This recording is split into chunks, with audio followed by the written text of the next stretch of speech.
नमस्कार सर, मेरा नाम राजू है। एक क्वेश्चन पूछा गया है, 15 लाख का लोन लेकर म्यूचुअल फंड में इन्वेस्ट किया तो फ़ायदा होगा या नुकसान होगा। यूट्यूब के कमेंट सेक्शन में ये क्वेश्चन पूछा गया है। अगर कोई व्यक्ति 15 लाख का लोन लेता है और 12% का ब्याज दर है, 20 साल के लिए उस पैसे को म्यूचुअल फंड में इन्वेस्ट कर दें तो 20 साल में उस व्यक्ति को फ़ायदा होगा कि नुकसान होगा। क्वेश्चन ये है।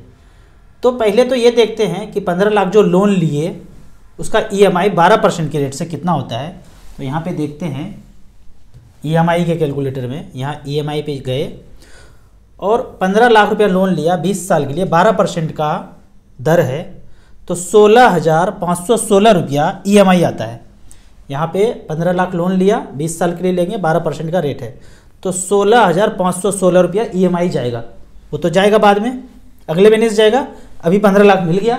अब जैसे ही मिला उस पैसे को मच फंड में झोंक दिया। झोंकने के बाद ऐसा मानते हैं कि 15% का रिटर्न मिला आने वाले 20 साल तक। तो यहाँ देख लेते हैं, कैलकुलेटर में फिर से जाते हैं। वन टाइम में, लमसम में वन टाइम 15 लाख रुपये झोंक दिया। जो चेक मिला बैंक से वो 15 लाख यहाँ झोंक दिया। 20 साल तक इन्वेस्टेड रहा, बीच में कुछ निकाला नहीं और 15% का रिटर्न अगर जनरेट करके दिया तो 2,45,00,000 रुपये बन गया। चलो भाई, मज़ा आ गया, 2,45,00,000 हो गया। तो यहाँ पे ना हाफ मज़ा आया है, अभी पूरा मज़ा आगे आएगा। अब जो अगले महीने से पैसा देना शुरू किए हैं वो तो पैसा इन्वेस्ट करके छोड़ दिए, भूल गए। अब हर महीने 16,516 रुपया देना पड़ेगा। अगर वो ना करके, वो 15 लाख का चेक ना लेके, इन्वेस्ट ना करके, जेब में कितना पैसा था? 16,516 रुपया, इतना ही था। इतने ही पैसे का SIP करें, 20 साल तक रन कर लें, 20 साल तक, और 15% का अगर म्यूचुअल फंड में रिटर्न मिले तो ये पैसा होता है 2.5 करोड़ रुपया। वहाँ हुआ था 2,45,00,000 रुपया और यहाँ होता है 2,50,00,000 रुपया। ऐसे कैसे? यहाँ देख लेते हैं। 16,516 रुपया EMI 20 साल तक चलेगा, 15% के रेट से जमा होगा 39,63,000 रुपया और वैल्यू बनता है 2,50,00,000। कितना जमा होगा, क्या जमा होगा, ये सब हम काउंट नहीं करते हैं। आपको देना कितना है? 16,516 रुपये देना ही पड़ेगा। वो देते गए, लास्ट में पैसा बन गया 2,50,00,000 रुपया।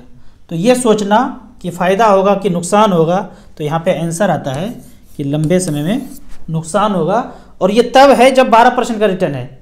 कहीं 13 और 14 पे ले लिए तो माइनस ही हो जाएगा। और 15% का रिटर्न ना मिल के कम मिल गया, इसे म्यूचुअल फंड में रख दिए, balance fund, large cap, multi cap, और 15% रिटर्न जनरेट नहीं हो पाया तो नुकसान ही होगा। अगर स्मॉल कैप में रख दिए, अगर बढ़ गया, रिटर्न अच्छा हो गया तो फ़ायदा है। लेकिन यदि 12% से कम लोन मिले, मान लीजिए 8% पे मिले, 9% पे मिले, तो भी नहीं लेना है। लोन लेके पैसा इन्वेस्ट नहीं करना है, आपको अपना ही पैसा इन्वेस्ट करना है। वो पैसा जो सरप्लस है, जो ज़रूरत का नहीं है, 15 साल, 20 साल, 10 साल, 12 साल छोड़ सकते हैं उस पैसे को, उसी पैसे को इन्वेस्ट करना है। फिर आपका क्वेश्चन होगा, यदि 15-16 हज़ार रुपये पर मंथ इन्वेस्ट करना है तो कौन कौन से फंड में इन्वेस्ट करना चाहिए। यहाँ पे मैंने small cap category last 15 years 15,000 रुपया सेलेक्ट किया है। तो पहला फंड आता है DSP स्मॉल कैप। पिछले 15 साल में यदि किसी ने 15 हज़ार रुपये पर मंथ डाला तो 27 लाख का वैल्यू 1,37,00,000 है, 19% के रेट से। कोटक स्मॉल कैप ने 27 लाख का 1,20,00,000 बनाया है और ये इन्वेस्टमेंट 15,000 रुपये पर मंथ 2008 से लेके 2023 तक है। जो ऑफिसर लोग बड़े पद पे हैं, 15,000, 20,000, 25,000, 50,000, 1 लाख, 1.5 लाख का प्रोविडेंट फंड कटाते हैं, वहाँ से चुपके से 15,000, 20,000, 25,000, 30,000 कम कर दीजिए प्रोविडेंट फंड को और स्मॉल कैप कैटेगरी में म्यूचुअल फंड में इन्वेस्ट करना शुरू कर दीजिए। यदि फ्रैंकलिन इंडिया स्मॉलर कंपनी में 15,000 रुपये पर मंथ यहाँ डाला होता तो 27 लाख का वैल्यू 1,18,00,000 होता, 17% के रेट से। अगर इसका एवरेज रिटर्न चेक करेंगे तो 16.53% का एवरेज रिटर्न स्मॉल कैप में पिछले 15 साल में जनरेट करके दिया है। यदि आप bank, post office, provident fund, safer रखे होंगे तो 8% का एवरेज रिटर्न मिला है, 8 से 9%। यहाँ आपको 16-16.5% का एवरेज रिटर्न दिया है। सबसे टॉप का बात नहीं कर रहा हूँ मैं, सबसे टॉप ने 19 का दिया है, लेकिन एवरेज का यदि बात करते हैं तो 16.53% का रिटर्न मिला है। आपको इसी तरह म्यूचुअल फंड के बारे में और कुछ जानना है, इन्वेस्टमेंट के बारे में जानना है, तो इस नंबर पे मुझे व्हाट्सअप कर सकते हैं।